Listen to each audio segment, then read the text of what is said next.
So we come to the end of chapter 2, and we need to take a look at electrical safety. Again, this is not anything that we're going to encounter in the class, the online class, but you certainly will in the lab. So we need to look at what the hazards are, what the safety precautions and procedures are, things to do to prevent electric shock and what causes electric shock, and some things about current pathways through the body.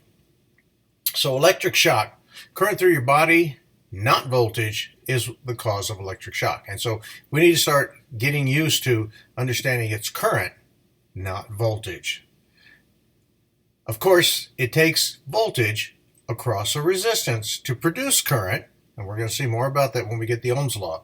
When a point on a body comes in contact with the voltage and another point comes in contact with a different voltage or with ground, such as a metal chassis, there will be current through your body from one point to the other. The path of the current depends on the points across which the voltage occurs. The severity of the resulting electrical shock depends on the amount of voltage and the path that the current takes through your body. The current path through the body then determines which tissues and organs are affected. So if we look at effects of current on the human body, you can see by this chart that as we increase the current from 4/10 of a milliamp up to 235 milliamps, okay, if we look at that, that's move the decimal point right there in front of the 2. That isn't even 1 amp, okay? It's 2/10 of an amp. Ventricular fibrillation, usually fatal, for a duration of 5 seconds or more. Okay, if we up it to 4,000 milliamps to 5,000, heart paralysis, tissue starts to burn. Utility voltages. We tend to take utility voltages for granted, but they can be and have been lethal. It is best to be careful around any source of voltage. Even low voltages can present a serious burn. As a general rule, you should avoid working on any energized circuit and check that the power is off with a known good meter. Most work in educational labs use low voltages, but you should still avoid touching any energized circuit. If you are working on a circuit that is connected to utility voltages, the service should be disconnected. There are specific OSHA and industry standards that cover this, and you will learn something called the lockout tagout, which basically means that somebody has verified that a circuit is in fact disconnected and rendered not harmful. If we look at circuit, the wall outlets that you normally see, your test equipment will be plugged into these wall outlets. Understanding what each of these points means. The largest blade is your neutral or ground lead. The next smallest one is your hot lead. And the little oval, the one with the square with the oval on top, is your safety ground. Okay, so that's a standard receptacle. GFI, ground fault receptacle, GFCI receptacle, is normally used when we're wanting to make sure that an outlet is set up so that it does not prevent shock or injury to other folks. Normally you find these in your bathroom, in your kitchen, sometimes in the utility wall near your water heater in your garage. So the precautions say avoid contact with any voltage source. Turn power off before you work on circuits. When touching circuit parts is required. Do not work alone. Do not work when you're tired or taking medications that make you drowsy. Remove all rings, watches, and other metallic jewelry when you work on circuits. Do not work on equipment until you know the proper procedures and are aware of potential hazards. You need to use equipment that is 3-wire power cords. This is your 3-prong plug.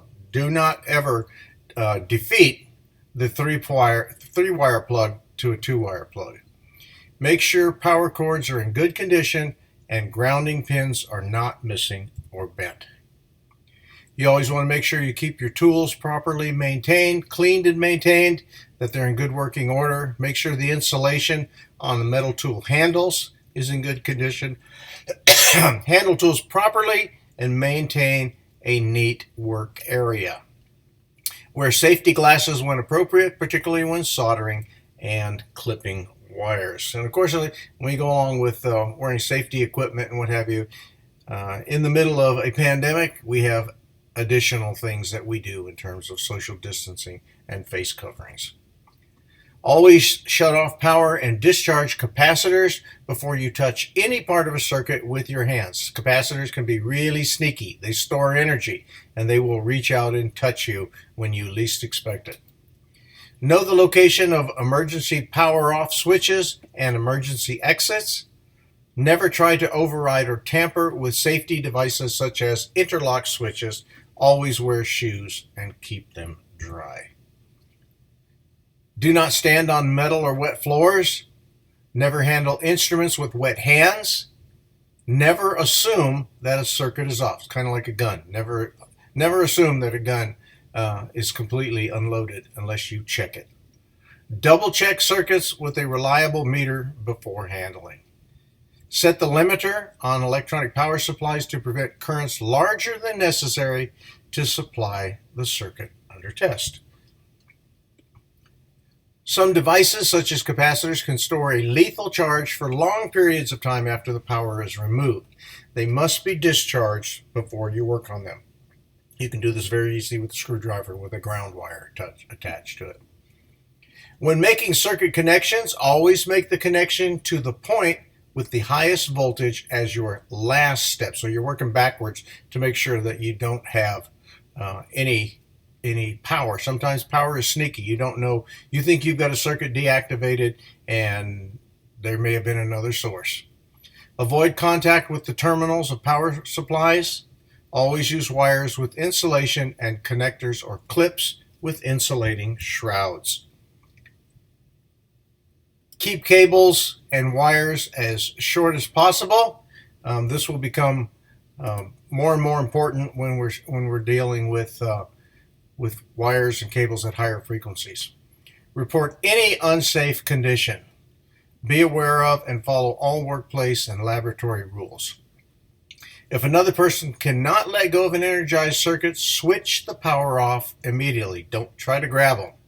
If that's not possible, use any available non-conductive material to try to separate their body from the contact. Typically in our labs, we've got a wooden cane in there. You can use the wooden cane to try to pull them off of the circuit. Okay, so those are our safety precautions, and this is just a quick wrap-up of what we've seen in this chapter. We've gotten a good introduction and a basis for moving on to the next. Getting used to these schematic symbols becomes important. You need to continually familiarize yourself with them if you have not seen them before. And then any key terms, it's always a good idea to go back and look at the terms that you've seen throughout the chapter. So that's chapter 2. A lot of sections, a lot of information, a lot of introductory material. We will see you in chapter 3.